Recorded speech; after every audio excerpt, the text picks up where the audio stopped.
welcome to our lecture on emotions, stress, and health. So today's going to be a long one. So buckle up. We are going to go ahead and get started. I'm going to share my screen and we'll go from there. So welcome. Let me get to the beginning here. And from the beginning. All right. So here we go. So we're going to talk about emotions. What are emotions, stress, illness, and then how do we deal with all those negative things going on in our lives? So first of all, we need to define what is an emotion. And are emotions real? Are they fact or fiction? Are they something that can be changed on a dime? Are they something that we create in our mind? All of those lovely things. And only you can answer that question, depending on how you evaluate and manage your emotions. So emotions, from a psychological perspective, are a mix of bodily arousal, so your heart pounding, breathing fast or breathing slowly, expressive behaviors. So if we quicken our pace, we start fidgeting, these things can be expressions of emotion. Conscious experience, so your thoughts about a situation, and then feelings, panic, joy, sadness, that type of thing. So emotions are more than just feelings. Emotions are more than just bodily experiences. They're sort of this wrapped up bubble of all of the above. All right. So some of the theories about emotion in psychology have to do with how we think, how our body reacts to things, and how all of these things interact to sort of create the emotion that we have or the experience that we're having with this thing we call emotion. So James Lange theory says arousal comes before emotion. So, for example, your heart starts racing and then you feel fear. You start to run and then it feels like someone's chasing you. That's his theory. So again, psychology is full of theories. Nothing's really an absolute. So the Cannon-Bard theory is that bodily arousal and emotion occur simultaneously. So one does not cause the other, but together they react at the same time. And I'm going to try to say this correctly, the Shatter Singer two-factor theory. You can read it there on your screen. How we appraise, this is how we interpret. So when we talk about appraisal, it's also our cognition, the way we think about things, right? So our experiences, how we think about them actually matters, how we receive and perceive information. Our physical reactions and our thoughts, so perceptions, memories, our interpretation of all of that, together create emotion. So for one person, a situation may not be emotional at all. For another, it may bring up traumatic memories and may be very emotional. So this theory, this two-factor theory, says physical arousal plus the way we think about it, the way we appraise it, our interpretation of it is how we develop emotion around it. Okay. So the some embody responses happen instantaneously without conscious appraisal. So this is I don't know how to say these. Zajonc and Ledoux. I'm thinking they're French. Some embodied responses happen instantaneously without conscious appraisal. So what this means is, if you've ever heard the term, the body keeps the score, right? There's a book out there about this as well. So oftentimes when our senses interpret things before we have the chance to actually think about what our senses are sensing. So when we talk about that, we talk about what we see, what we hear, what we taste, what we feel, all of these things that are coming in, our sensory perception, right? Is creating a bodily arousal. There's a reaction before we know why. So this can happen, most often it happens with smell. So our sense of smell is deeply linked with emotional memory. So if you walk into a store and smell something, it could cause your body to react in a way that maybe you feel sick, maybe you get giddy and fidgety, whatever the case might be. So the Lazarus theory is that cognitive appraisal, is it dangerous or not? Sometimes with or without our conscious awareness defines emotion. So this is the Lazarus theory, right? So cognitive appraisal, basically, am I in danger? And what happens that reacts with the amygdala. We're going to talk about that in a little bit. But those are just some of the theories when it comes to emotion. But basically, how we think about things and how our body reacts to things, the combination of this is, our emotional response or our emotions. So some things to take note of. Empathy is the ability to receive and perceive emotions in others. So if you have been described as an empath, typically that means you can walk in and read the room. You can sense the energy of others. If they're depressed, if they're happy, if they are content, right? We can typically pick up on these things. Written communication is void of emotion. So all text, social media, which is why, years ago, the added emojis were an important thing to do because written text really doesn't convey emotion. In fact, when you write an email or a text, unless you intentionally make it a positive email or text, a written communication, it's viewed as neutral. And if you write something that's neutral, it's completely void of any kind of, thank you or have a wonderful day and things like that. If it's neutral, it's viewed as negative. So just keep that in mind the next time you send an email. Gender differences. So women tend to show more emotion than men. They tend to be a little bit more empathic, a little more compassionate. Why? Because we have to keep the babies alive, right? So it's helpful if we don't murder the little things, or whatever. So we have to have just a tish more empathy and compassion than men. So, and that's not necessarily true across the board, but it's generally speaking, that is the case. Emotional conveyance and reception can often be culturally dependent. So it depends on what culture you're interacting with, right? So emotions, in some cultures, if you display emotion, that's a really, really bad thing. In other cultures, it's bad if you don't display your emotions, right? So if you walk into a family gathering and they're all hugging and kissing and on each other, and it's a very joyous thing, and they're all showing emotion, and it's great. Somebody who comes from a culture that does not share that kind of emotional display might be really uncomfortable with that. So just keep that in mind, right? So we don't all show emotion at the same level or feel it culturally appropriate, depending on how we were raised. So the emotional feedback effect, so facial feedback effect, we tend to feel happier when we're smiling. We tend to feel angry when we're scowling. So our physical being impacts our feelings and our emotions. That also impacts our thoughts. So your thoughts, feelings, and behaviors are your personality. They make up your personality, right? They also make up your reality. So if you want to change your reality, you have to change your thoughts or your feelings or your behavior, and they all impact one another. So if I want to change my behavior, then I need to start with my thoughts and my feelings, right? And thoughts and behaviors change feelings, and feelings and behaviors change thoughts, and you get the idea. It all works together. So the behavior feedback effect when standing up straight, looking people in the eye, or mouth, right? We don't want to be an eagle staring down its prey. So be careful of that. Most people actually look at people's mouths, especially when they're speaking, because we also read lips. So to a great degree anyway. So looking at somebody's mouth, it kind of looks like you're looking them, in the eye. So no worries about that. Steady walking pace, swaying arms, tend to feel happier. If you're shuffling your feet, you're looking down, you're walking slow, you're frowning, you feel sad. All of these things impact your emotions. So we also have what's called mirror neurons. So if you've ever tried to go into the grocery store, if you're one that's like always smiling and hello, how are you? Chances are you're going to get a hello, how are you back or a smile. Basically, it's the I smile, you smile thing, right? So emotions are catchy. If you tend to be a little bit more agreeable, so when we talk about personality, and that'll be in one of the lectures as well, but personality, if you're a little bit more agreeable, you tend to catch other people's emotions a little quicker. You hate conflict, you just kind of go with the flow.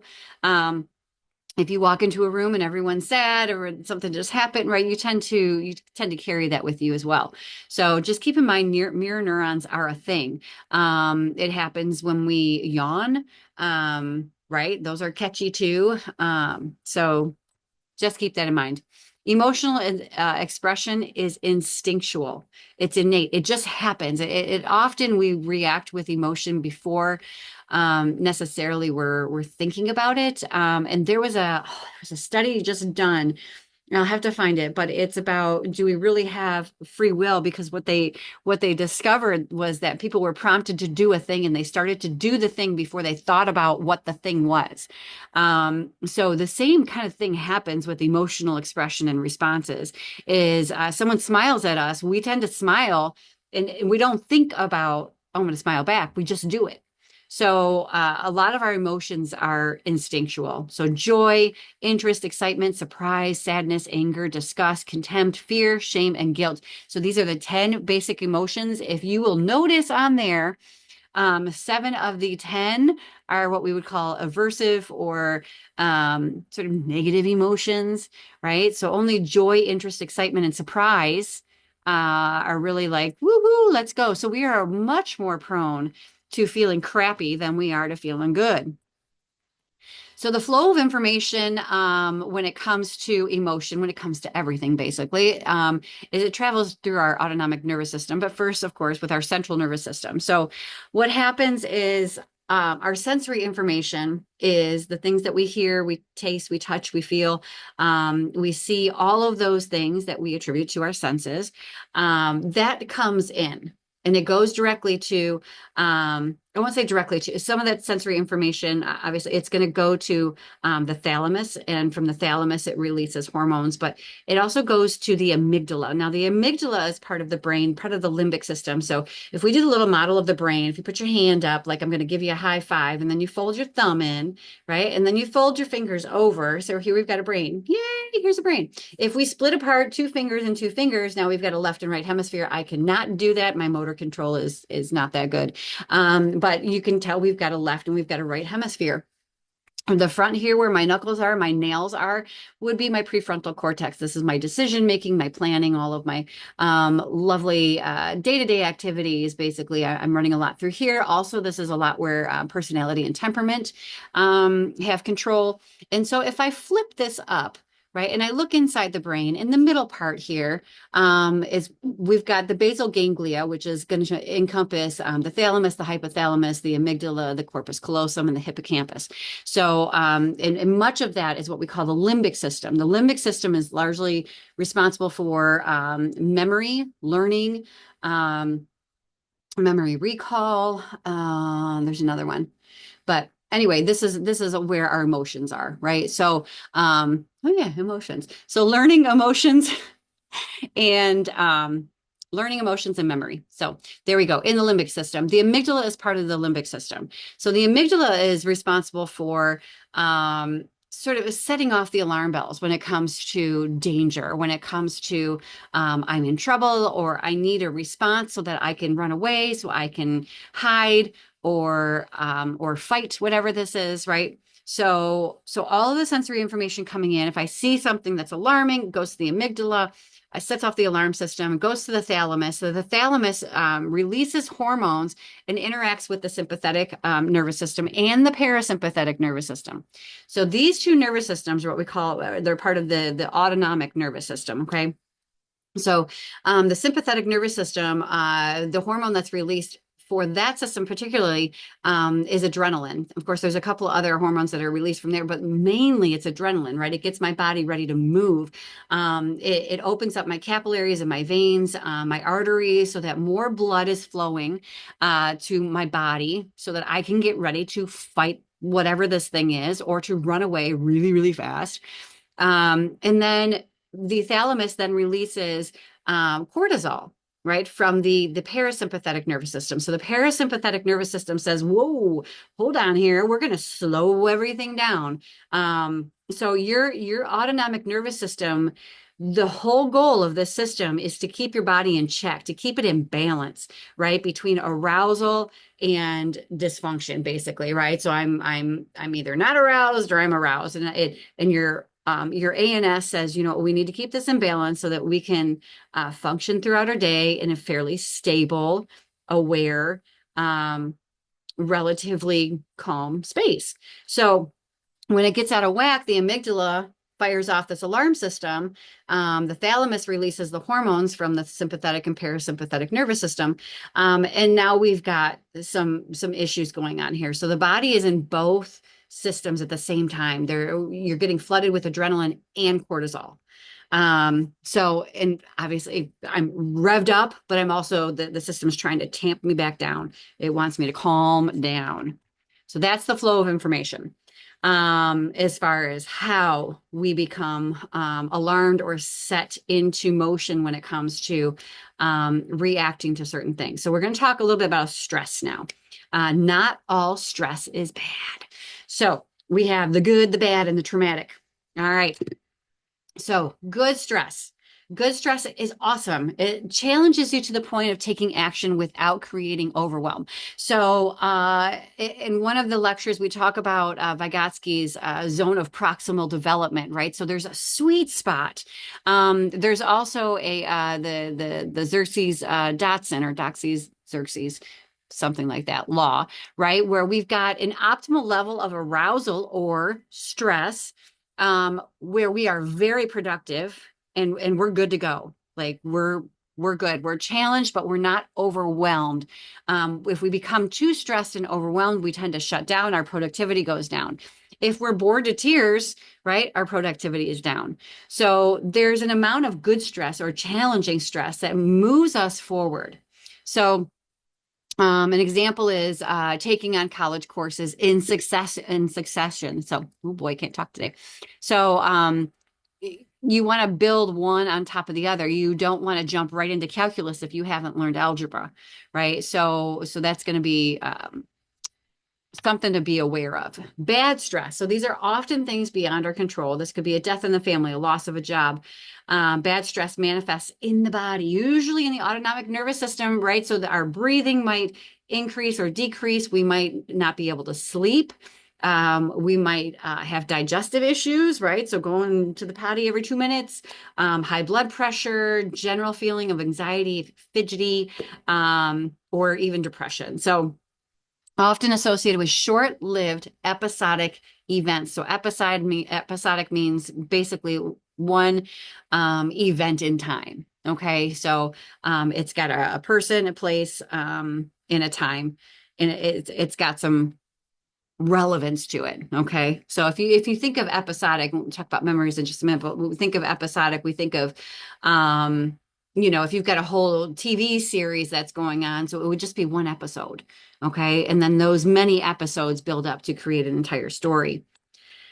So chronic stress, this is often rooted in long-term situation related to illness, poverty, community violence, domestic abuse, childhood abuse. So the last few years related to the pandemic would also be considered chronic stress. So this has had a detrimental impact on the health of many, many people. And then trauma, of course. So trauma, these are experiences that are overwhelming. They become encoded in the unconscious and often manifest in the body. So again, we are storing our emotions within the body. Okay, so a trauma is not the event, but the process in which the mind and the body cannot integrate or make sense of the experience. So it's a series of psychological processes that go beyond typical, right? And then they go on automatic pilot. So this can be a single event, like being at ground zero, 9/11, that is traumatic. Or it can be ongoing, like a chronic situation like child abuse and that type of thing. Trauma is experienced differently by different people, depending on how they were primed early on in life, right? So priming has to do with how well we were taken care of. Did we have secure attachment and secure and supportive relationships? Did we grow up knowing that we were safe, that our needs were going to be met in an adequate enough time and met adequately enough? That would be a secure attachment. So all of these things really make a difference when it comes to how well or how not well people actually deal with traumatic events. So some people, if they grew up very well supported and they experience a tragic car accident or something like that, they might, recover much more quickly than somebody who had chronic childhood abuse. And then, in adulthood, even minor situations could feel overwhelming and traumatic because their brain has been wired for it. So just take that into account. So I'm going to tell you the bear story. Um, so for instance, if we go through the survival process, if I am walking down a trail, right, and I pass a big bush and there's a crackle in the bush, and a giant bear pops out. Whew, okay, so now we're face to face with Big Bear.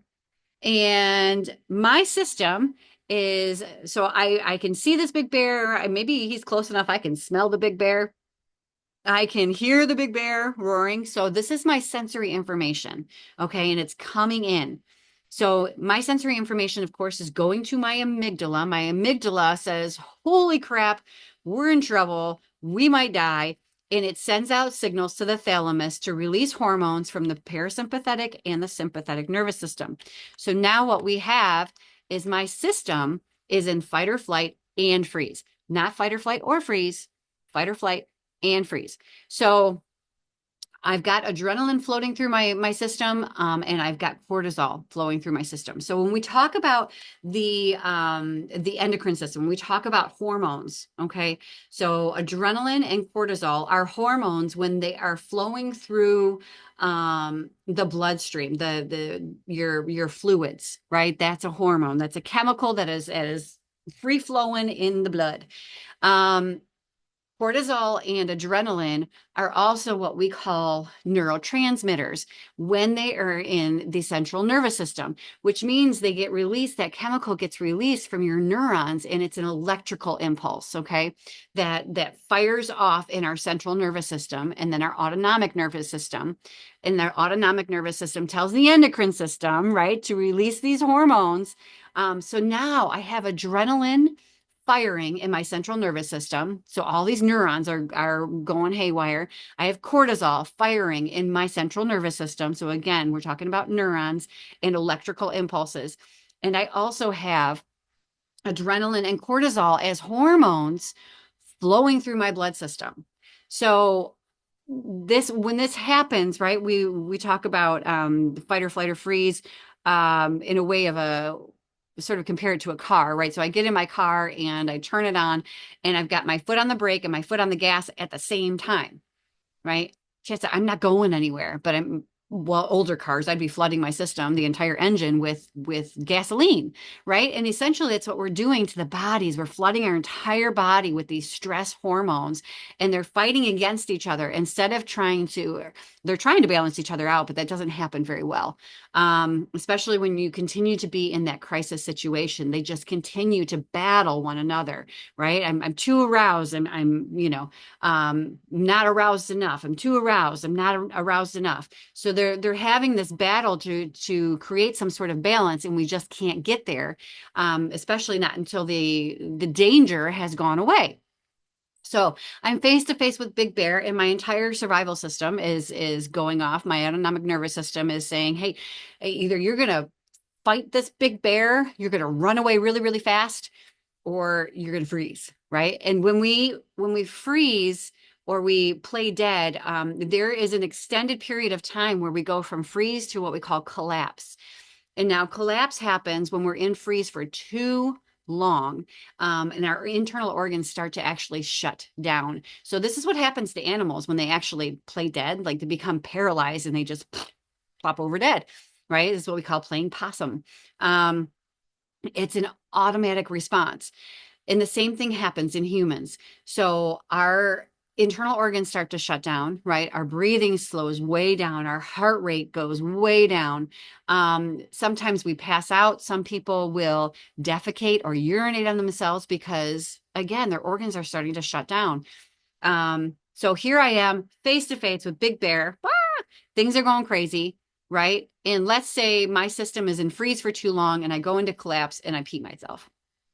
Let's be honest. Most of us probably would, right? And Big Bear goes, oh my gosh, it's so gross. And he runs away. Yay! We've just survived our first bear attack. Awesome. Okay.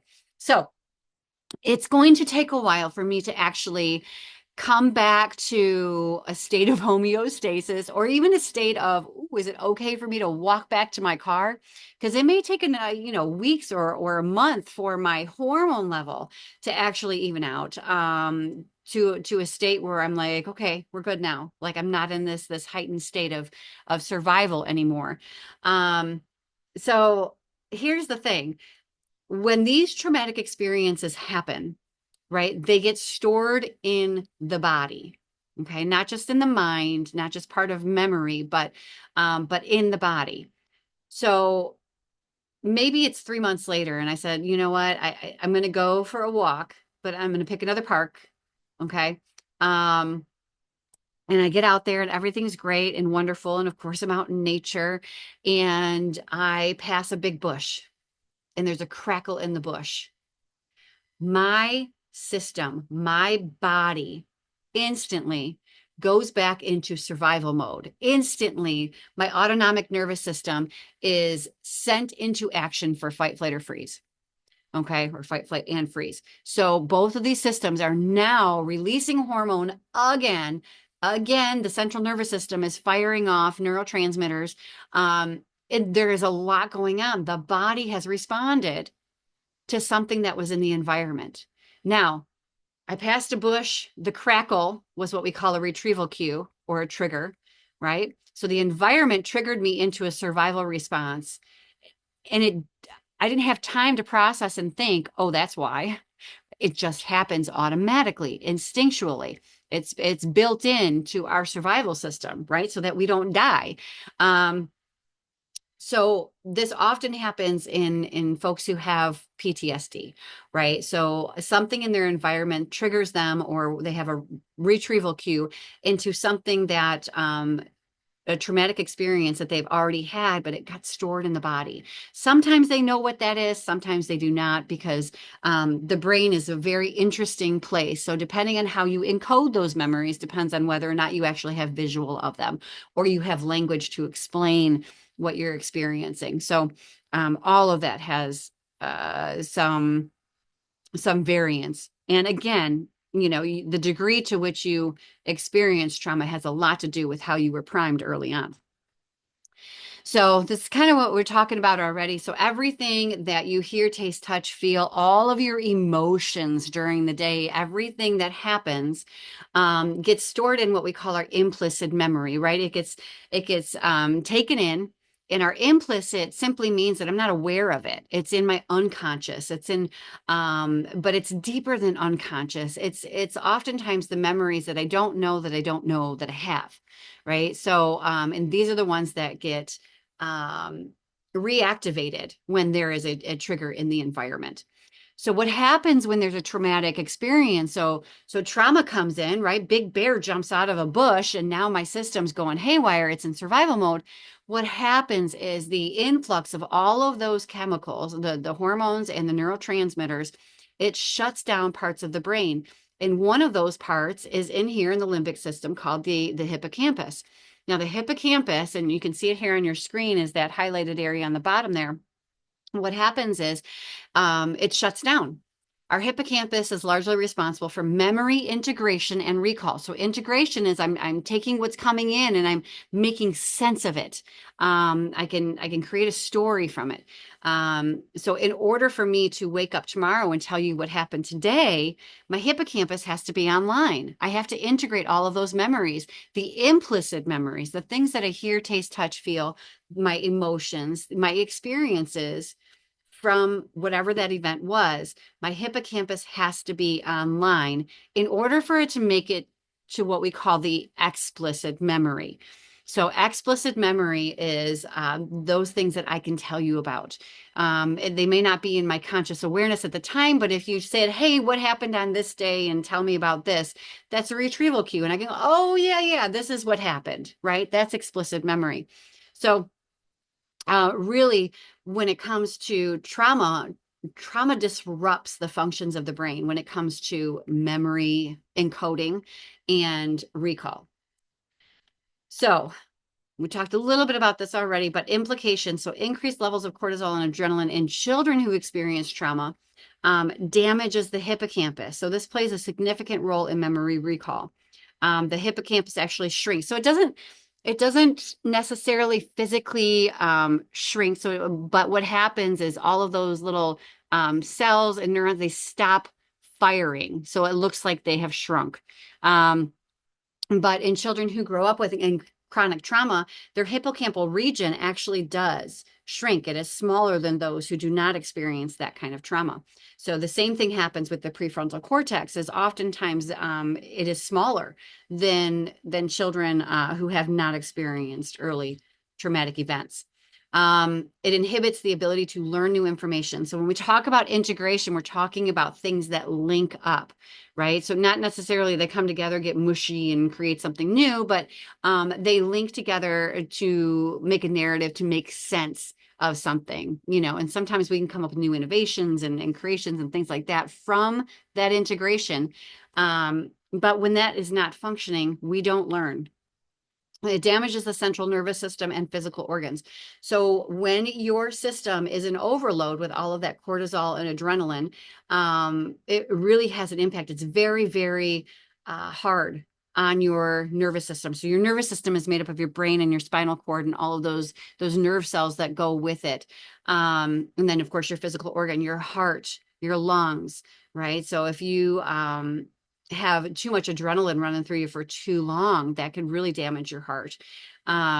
So there are some studies out there, one most notably called the ACEs, or the Adverse Childhood Experiences Study, which basically says, if you've experienced so many things, then your likelihood of developing a disease or some sort of maladaptation or early death, right, is drastically increased if you've experienced these things early on.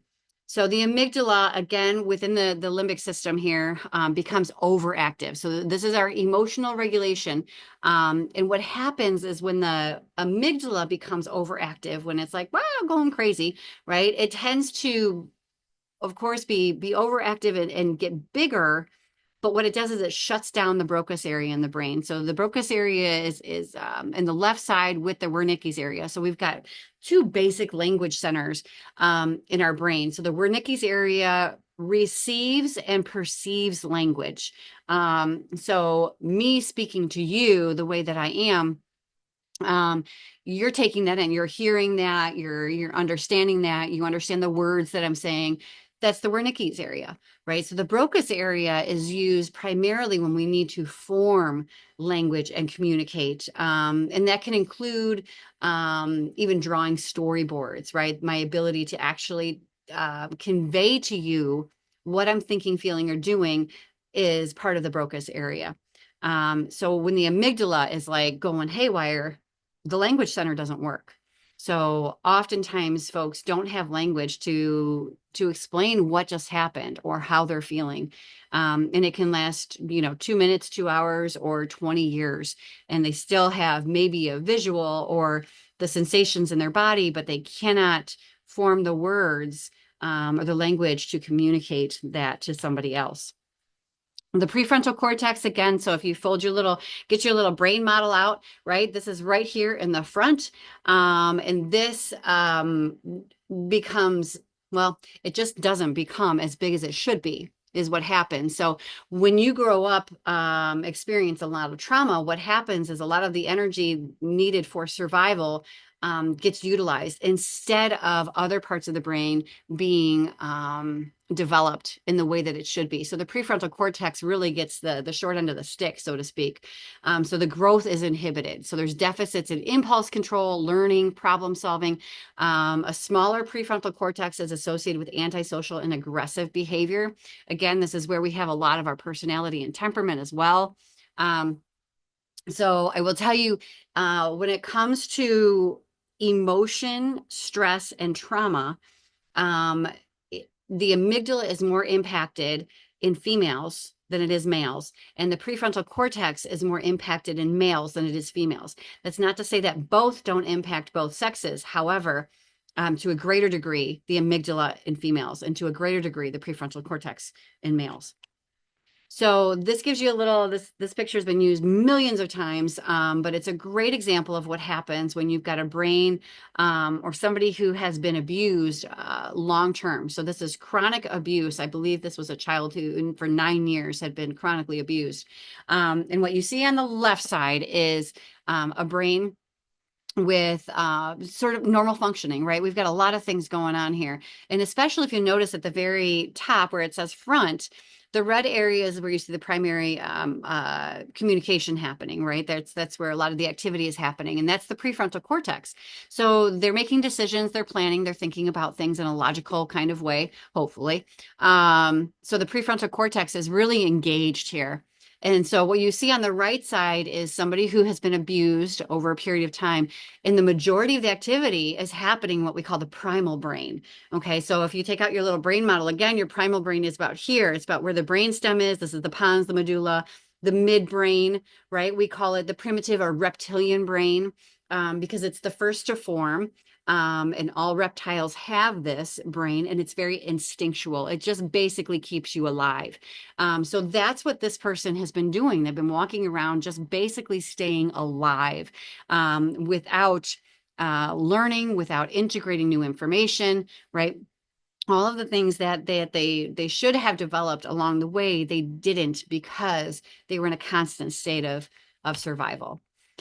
So when we talk about memory, and again, we're going to come back to this episodic thing, but first of all, we talk about factual memory. It's also called declarative memory. You can call it sensory memory. So we've got a few different ways we can look at this, but factual memory are the things that we know that we know that we know. We know them by experience. They've been fully consolidated and encoded within our memory. For instance, if I say the word tree, you have a representation of a tree. You might see the word tree, you might see an actual tree, you might see a very general tree, a very specific tree. So it just depends on what kind of thinker you tend to be. You know, are you visual? Are you more linguistic? So factual memories are things that we just know. They are, right? So it's a fact, it's declarative, it is what it is. Episodic are those events in time, right? So how you connect specific experiences. So for instance, I sat under a tree yesterday. Okay. That gives me person, place, and time orientation. Okay. So it's one event in time. And then autobiographical memory, this is making representations of all experiences. So when I was a kid, I climbed every tree I could. It links what you know with the experience of the thing. Okay, so it links the factual memory of tree, I know what a tree is, with all of the episodic memories that you've had of a tree, and you combine them into one solid story that had a beginning and a middle and an end, right? So when I was a kid, I climbed every tree I could. So if we are to appropriately or properly create the story of our lives, we have to be able to connect or communicate factual episodic memory into a narrative that makes sense from beginning, middle to end, which is the autobiographical narrative, right? So what happens though is that our factual and our factual and episodic memory lives in the right side of our brain. Okay. So the flow of information, I think that's the next one. Yep. So the flow of information, the things that I see, hear, taste, touch, feel, all those emotions, everything that's coming in right? And of course, the things that I pay attention to are the things that I tend to remember the most. But we are still taking in things that you don't even realize you've taken in and stored them in your implicit memory. But what happens is the flow of information, what I see, goes to the right side first. And the right side stores implicit, factual, and episodic memories. So if I have emotionally charged memories, they are also encoded on the right. So now I've got emotion, I've got factual, and I've got episodic memories on the right side. On the right side of the brain, we also talk about things in a very holistic way. We see things as a whole. So what we call gestalt meaning, right? So we don't see them as their parts, but like the whole picture. So the flow of information is going to the right side first. Now, if this is a very emotionally charged sensation, let's say we're back on the trail, we're walking down the trail. This is for the second time, right? And we hear that crackle in the bush. That emotionally charged experience of the first time with the bear is sent off into oblivion, right? It sets off my autonomic nervous system. And I haven't made it past really the right side, right? So we've got the amygdala, but then we've got this right side of experiences and memories that all of these things go to first. So what happens is with those who experience trauma is it gets snagged in there. Okay. And it doesn't necessarily communicate to the left side. So the left side of our brain is all the L words. It's linguistic. This is where we have language. This is where we have logic. Things are linear. They make sense, right? A to B to C to D to E, right? So on the right side, we're like, oh yeah, that's the alphabet. On the left side, we're like, no, that's an A, that's a B, that's a C, that's a D. We tend to take things apart. Okay. So we tend to make sense of things on the left. Okay. So what happens is all of this information is being passed through the corpus callosum. So your brain really doesn't, the two hemispheres really don't connect except through the corpus callosum. So the corpus callosum is this giant network of nerves. It's absolutely beautiful. I think it's the next slide. There it is. So it's beautiful. So it spans out and it communicates from left to right and right to left and all over the central nervous system. And through the body. So what happens if I get snagged in the right, my corpus callosum actually doesn't necessarily shrink, but all of those lovely, lovely neurons that were firing off before to communicate are now not firing. They're like, nope, we're scared, not doing a thing because my emotions have taken over everything. So I cannot access my language, my logic. I can't access things that make sense in a linear way. They're not coherent. I don't have a beginning, a middle, and an end, right? I've got this emotional muck going on the right side, but I can't tell you what's going on. Okay. So that is basically the science, if you will, behind emotions, memory integration, and recall. So we're going to shift gears just a tiny little bit. So we'll come back to that in just a little while. So the science of happiness. Happiness doesn't just feel good, it does good. So this feel good, do good phenomenon. So basically, like a big duh, like if you're feeling amazing and you're feeling like you have enough, right? The people who feel like they have enough or more than enough are the ones who often give. So just keep that in mind. So positive psychology is a whole branch of psychology using the scientific method to study human flourishing, which basically like how well we thrive. Okay, so this is often based on our what we call our humanist psychologists. So they studied how humans were doing well.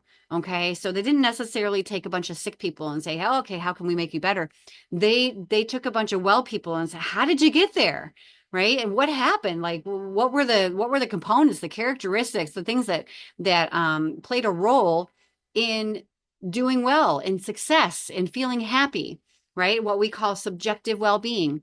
So Abraham Maslow, Carl Rogers, Rollo May, Alfred Adler's another one. We're all very into this. Let's discover how we can help people reach their full potential, or at least be in the becoming of their full potential. So this is the study of subjective well-being. So the feelings of happiness, levels of life satisfaction. And of course, they're subjective because they're really dependent on each individual, right? So my level of wellness and happiness could be totally different than my neighbor's level of wellness and happiness. Maybe she's happy with a whole lot less. Um, so that's why it's subjective. Not just about building a pleasant life, a good life that engages one's skills, and a meaningful life that goes beyond oneself. So Maslow talked about, of course, self-actualization and then self-transcendence. So to go beyond, which means it's not self-serving. I'm not just in it for me or the feelings of doing good, although we get rewarded with those things when we do good, right? So we get those dopamine and serotonin releases, and that does feel good. But when it comes to this type of to positive psychology, right, it really is about reaching and striving and living in one's full potential. So happiness is relative, so it cannot be bought. So here you're going to find a lovely little graph. And in the middle, you've got a bunch of very happy people, right? And then the average income. So the average income has steadily increased and it has not changed the relative happiness of those who are earning more. So adaptation level phenomenon. So describes our tendency to judge various stimuli in comparison with our past experiences. So for instance, if I grew up very wealthy and then all of a sudden I found myself very poor, that might be very, very distressing. Whereas if I grew up very poor and then I became wealthy, that might make me very, very happy. Right. So these feelings, again, it's subjective and it's based on what we already know. Like I've already experienced this thing. I know what it means to be in wealth. I know what it means to be in poverty. But we tend to adapt as we go along. Most people don't just curl up and die because they don't have any more money. They figure it out, right? So feelings of satisfaction, dissatisfaction, success, and failure are judgments based partly on expectations formed by our recent experiences. We adapt. We adapt to war, to famine, to crisis, with a job, without a job, we adapt. Okay. So if we hadn't had the capacity as human beings to go with the flow, to adapt to one thing to the next when it comes to crises, we would not be in existence today because things change. Life is a constantly changing and transitioning process. So happiness is relative to other people's success. So relative deprivation, the sensation that we are worse off than others with whom we compare ourselves. So if you've got a bunch of friends who make 100 grand more than you a year, and you're comparing yourselves to them, well, maybe you will feel a little crappy instead of going, yeah, we all have houses. Cool. Right. We all have vehicles. Cool. We all have jobs. Cool. But we tend to get in trouble when we start comparing. So when our expectations are not met with reality, we have lower levels of satisfaction. That's a big kind of psychological duh moment. Okay. So shared characteristics of happy people. So happy people tend to have these particular characteristics. Biology, their personality traits and attributes play a role in happiness. So, excuse me, my dog is going to bark because I think my favorite person, the Amazon guy, is here getting something good. So biology, genetics plays a role. 50 to 60% of your personality traits or your type, your temperament are hardwired into your genetics, right? They're things that we get from our parents. But that means we have a great capacity for the environment to actually shape a lot of our personality traits and attributes as well. So if we tend to be more open, more agreeable, conscientious, these are things that play into higher levels of happiness, right? If we're low in neuroticism and not necessarily high, and of course, I'm referring mostly to the Big Five personality assessment, which is openness, conscientiousness, extroversion, agreeableness, and neuroticism. So again, openness, conscientiousness, and agreeableness tend to be associated with being a little more happy. So culture, how culture views struggle, it matters, right? So is this the end or an opportunity kind of thing? So were you raised in a family where everything was doom and gloom and, the whole world's going to end because dad lost his job? Did you come from a family where it was like, oh my gosh, he lost his job, but you know what? It's okay. It's cool. We got some help coming over here and we've got some leads over here. So everything's going to be fine. So how you view things matters. Personal history, how well you have overcome challenges so far. So we call this self-efficacy, right? The knowledge that I can challenge any tackle any challenge that comes my way. Like, do I see this as a challenge, or is this going to completely defeat me? And then high esteem. So I'm valued and respected. So we often see this higher in individualistic countries. Ours is one of those. So we tend to view individualism in high regard, rather than collectivism or community-based things. So we tend to be a relatively individualistic country, right? So what's in it for me? Optimistic, outgoing, agreeable, humorous, right? So often people who are happy are also funny. Um, Close, positive, and lasting relationships, right? So they've got people around them that are a reflection also of who they are and their values and beliefs. Work and leisure time, engage skills, abilities, and have meaningful purpose. So this we see this being really important when it comes to what we call coherence, right? So each part of my life makes sense and is connected to one another in some shape, form, or fashion, right? So if I really love art, maybe that shows up in my work. Maybe it shows up when I'm creating new things, when I'm, my leisure time, when I go out with family, do we go and do creative things? So that kind of thing. Engagement in religious activities. So they find that happier people engage in religious activities on a regular basis. And sleeping well and exercise. I cannot express enough, not necessarily the exercise, but if you sleep well, sleep is vital to brain health and to physical health. So just keep that in mind. So, how to be happier? Take control of your time, act happy, right? So, that idea that if we change our behavior, then we change our thoughts and our feelings too. Seek work and leisure that engages your skills so that you're challenged, you're not overwhelmed, but you're not bored to tears. Okay. Buy experiences rather than things. Exercise on a regular basis, sleep well, develop close relationships, focus on finding meaning beyond yourself. Challenge negative thinking. So that means you have to be aware of when you are thinking negative. Count your blessings. You can't be grateful and angry at the same time. It's just, you can't do it. And then nurture your spiritual life, whatever that looks like for you. Awesome. But we should be diving into that, right? So we are spiritual beings in a fleshy body, right? We are pure energy. Okay. So, to whatever degree you are able to dive into exploring what that means for you, right? Might be fun. All right. So, stress and illness. Stress is not what happens to us, but how we respond to what happens to us.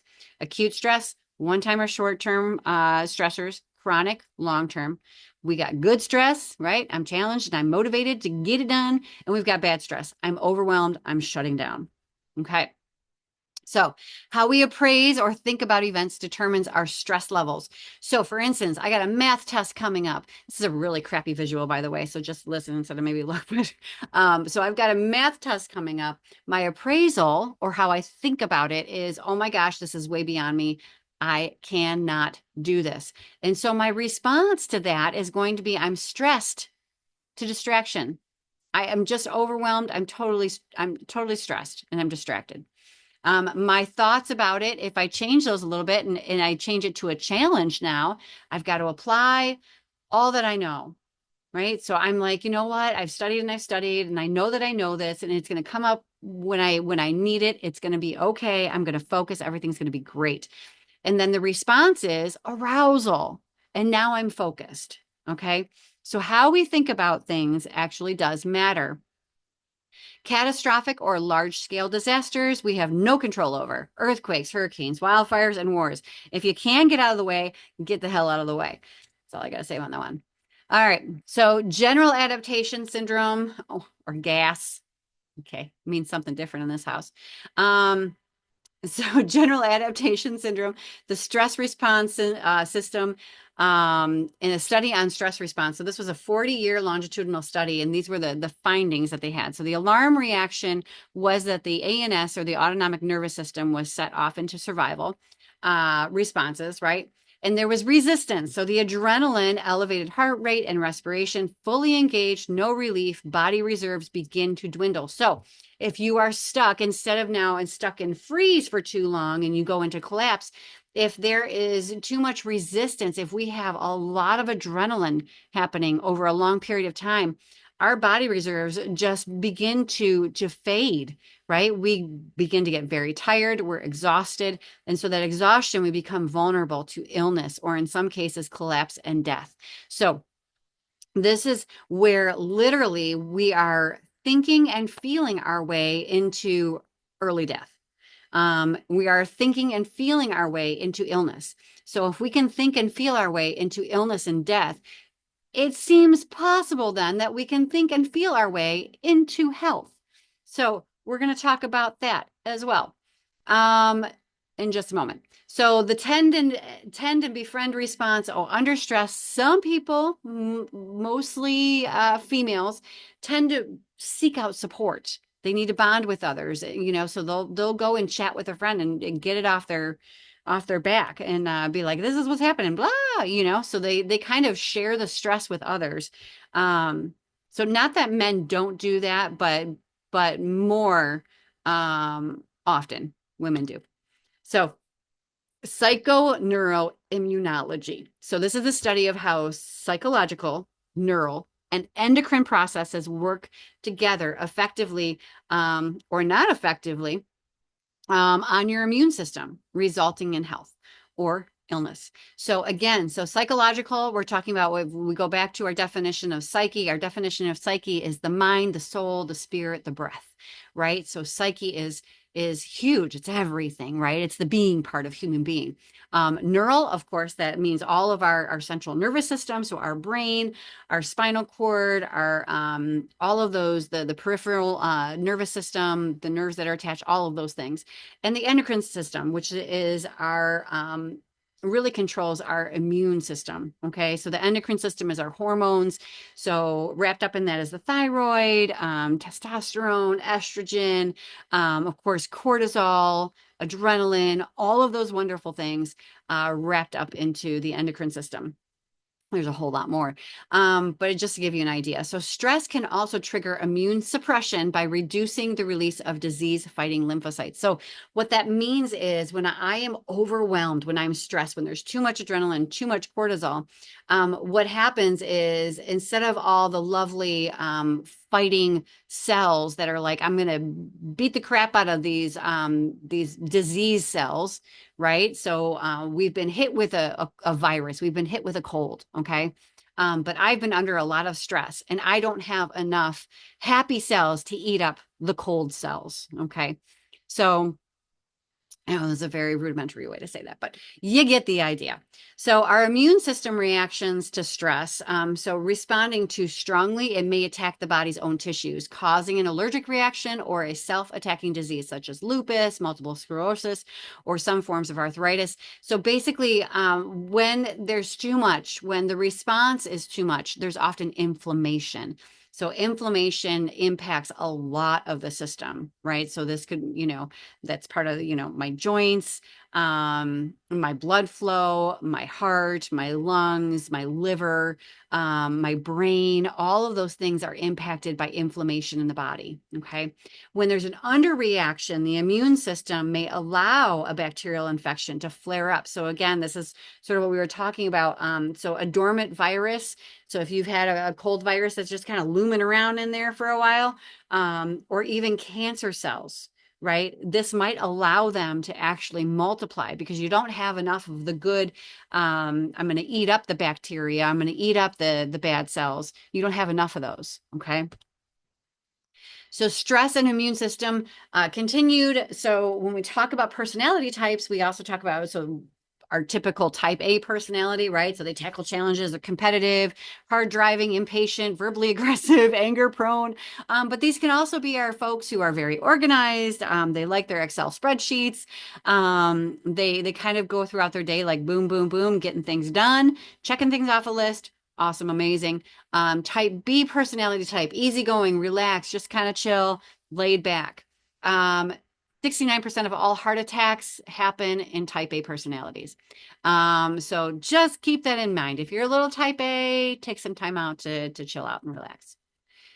So coping with stress, be optimistic.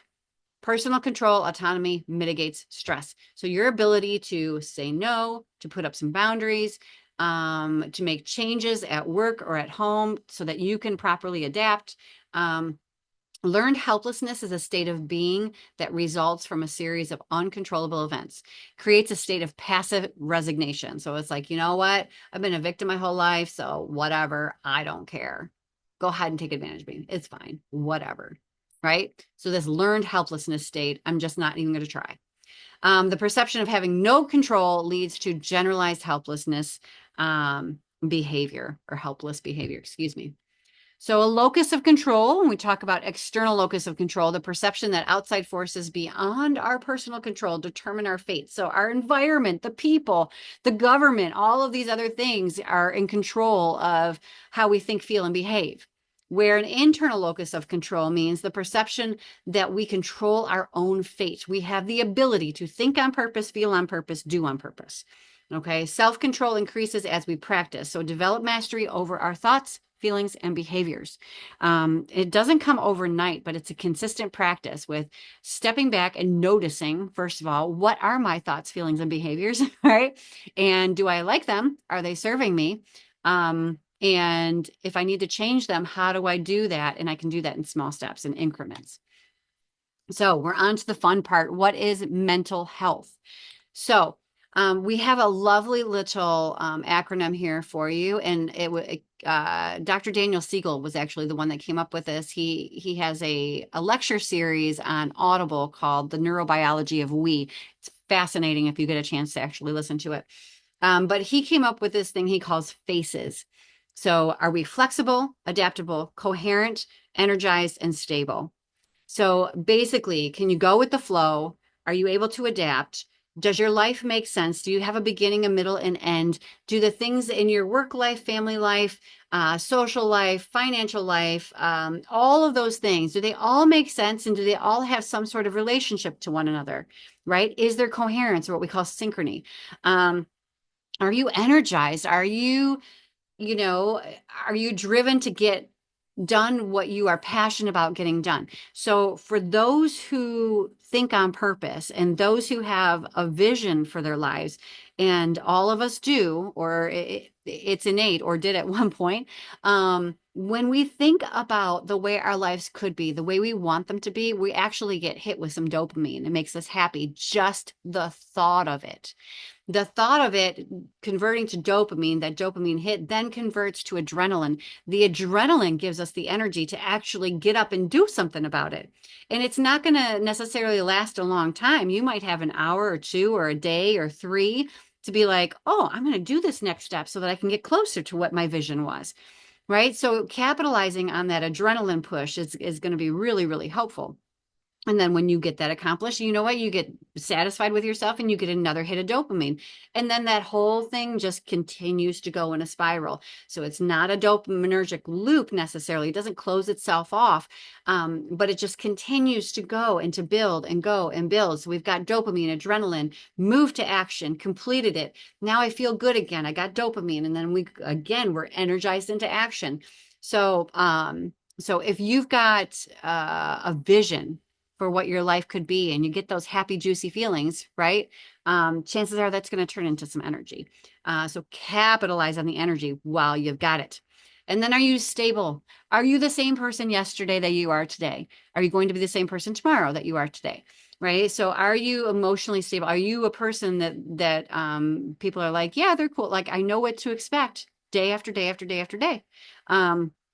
So you don't have wide emotional extremes. Okay. So things that we know have been proven to help people heal from trauma, help people to de-stress and become more mindful of their thoughts, feelings, and behaviors, and to change their lives in a way that they actually want to go in the direction of their passion, and that thing which they feel is beyond them, right? Because it's exciting. So therapeutic interventions include therapeutic and restorative yoga, but any kind of intentional physical movement is going to help you connect the left and the right side of your brain together, right? So what it does is the emotional part of you and the proprioception parts of you, your motor neurons, and all of these things are going to help you connect your thoughts and feelings in a way where you know what your body is doing too, right? So it gives you this holistic activity to do, because most people who've experienced trauma early on, right, tend to dissociate. They kind of float outside of themselves. They don't really necessarily feel they're encapsulated within an actual fleshy body. So some people bump into walls. Some people, they don't have depth perception very well. They don't necessarily know what their hand is doing from their foot, that kind of thing. So when we add in things like therapeutic or restorative yoga, it's really helpful to actually make those connections in the brain and the body. So it promotes safety, comfort, body awareness, develops self-soothing and awareness techniques. So self-regulation restores balance within the body, allows for relaxation to occur naturally, and it boosts your immune function. So your lymphatic system is the only one that doesn't self-pump. Now, your lymphocytes, your lymph nodes, is what clears out all the crap in your body. So if you catch cold, right, it goes through your lymph nodes, and hopefully your lymph nodes are on point, and they're like, we're going to clear this out, right? But it's the only system that doesn't self-pump. So you actually have to move your body in order for your immune system to work. I've started adding in a vibration plate, which is supposed to sort of clear out your lymphocytes too, sort of get things moving on their own. But restorative yoga also relieves stress and anxiety. So another thing that we can look at is expressive therapy. So these are art, music, drama, dance, writing, and play. Okay, that makes emotional connection to physical or tactile experience. So we're having an emotion connected to an actual physical experience. This promotes expression, imagination, active participation, and again, we're connecting that mind and the body together for communication and to have some balance. Okay. So here's the thing. If I paint something like this and then somebody asks, how did it feel to put the red color on the canvas, or what does it feel like to look at this now? Well, what happens is the brain, because that flow of information goes to the right first. If I keep getting snagged in my right because of traumatic experiences, now what happens is I can actually connect a feeling or emotion with language and logic. Now I can tell you, oh, well, it felt really sad, okay, to put the red on the canvas, or it feels really good to look at that now. Now all of a sudden I'm using my corpus callosum, my communication system, within, right, that middle part here. I'm using my communication system to associate feelings and emotions with language and logic. So I can put things in an order from beginning, middle to end. I can put things to words. I can put things to a storyboard. And it begins to build those neurons. It begins to build those connections, because again, I think we've all heard what fires together wires together, right? Or what syncs together links together, however you want to put it. So when we can start making associations, we build up those networks in our brain. So now, right, when there is something in my environment, I have a trigger or a retrieval cue, and something sets me off into some traumatic event, whether it's in my body or my mind, whatever the case might be. It's usually in the body first. But let's say, we have an experience in a therapist's office, okay, and something that therapist said has set us into a trauma response or a flashback, okay. That is stored in our implicit memory, our unconscious, the memories that we often don't know that we don't know that we have. So when it comes to this triggering, right? Or retrieval cue. And this traumatic experience comes up in the body. What happens, the difference is now, because you're in the therapy office, you are in a safe environment. And a safe environment doesn't necessarily mean the place for which you are at, but the people you are with, right? So if you're with safe people, that means a whole lot more than just a safe place. So now that I'm in a safe place, my hippocampus is still online. It's still functioning. Trauma has not shut me down. And what I can start to do is begin to now associate words and feelings and emotions, and I can begin little by little telling my story. So we start integrating what we're thinking, feeling, the things that we're seeing in our mind, all of those things, we begin to integrate those into things that we can actually speak about. It's a very slow process oftentimes. And it starts out you can start out with play therapy, right? So maybe drawing things out or flashcards or whatever the case might be to get things moving. But eventually getting to a place where maybe the story is being told verbally. But what happens is now, so I'm in this safe place or with this safe person, this traumatic experience is being brought up and my hippocampus is online. So now I can speak about it. And what it does is it gives me time, space, and person orientation. So it takes me out of that past experience and puts me in the present moment. I still can maybe feel it, hear it, taste it, touch it, feel it. I can, but the difference is okay, that was 4 years old when it happened. I'm not 4 anymore, right? That happened then, it's not happening now.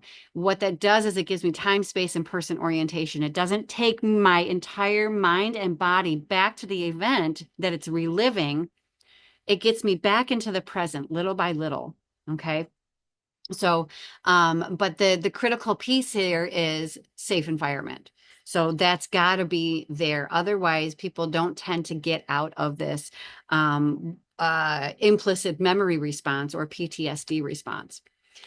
So mindfulness and sensory-based practices. Mindfulness is the process of becoming present in the moment, right? So bringing myself to the present. If I find myself wandering off, I'm losing focus, whatever the case might be.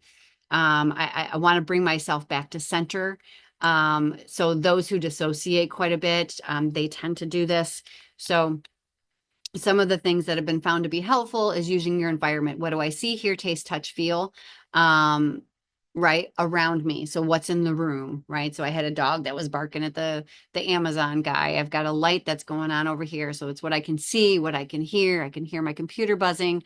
You can use things like having a rock in your pocket, paper clips, gum, smelling things like mint, going barefoot. So this has been super helpful for me, especially when I teach. If I can kick off my shoes, I teach much better. It flows much better because I can stay grounded. Aromatherapy, tossing a ball, and meditation. So meditation is the process of getting quiet and letting go, where mindfulness is coming back to the present moment, meditation, quiet, and letting go.